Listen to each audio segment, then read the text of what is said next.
St. Felix I, Pope, Martyr, 274, Rome.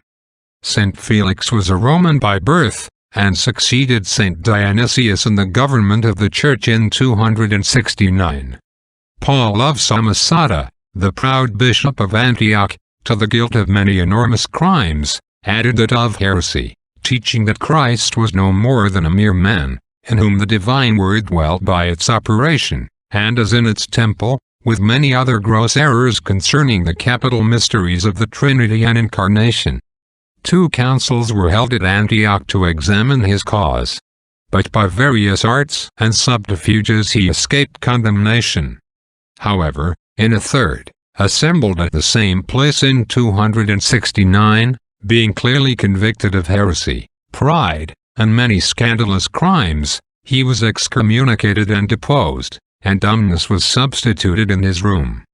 Paul still maintained himself in the possession of the episcopal house. The bishop, therefore, had recourse to the Emperor Aurelian, who, though a pagan, gave an order that the house should belong to him, to whom the bishops of Rome and Italy adjudged it, as Eusebius writes. St. Felix had before declared himself against that heresiarch, for the council had sent the synodal letter to St. Dionysius, who being dead, it had been delivered to St. Felix.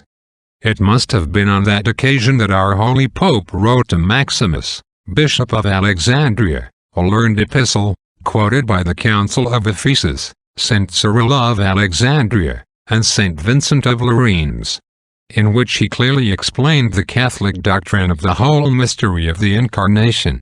St. Cyril has preserved us a fragment of it.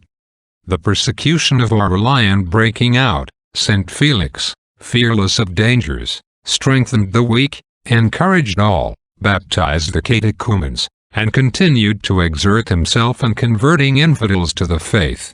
He himself obtained the glory of martyrdom, which title is given him by the Council of Ephesus, by St. Cyril, and by St. Vincent of Lerins.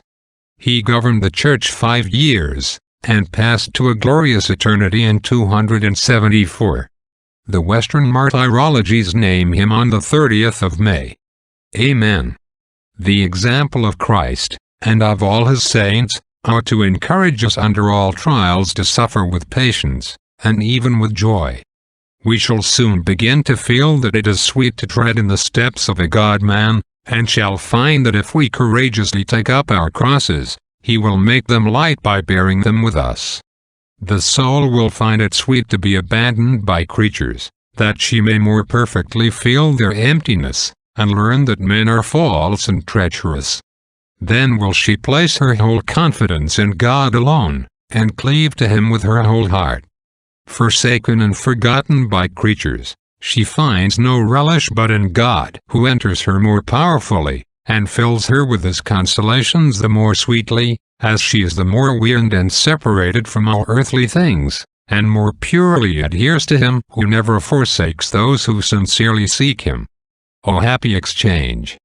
Cries out St. Francis of Sales.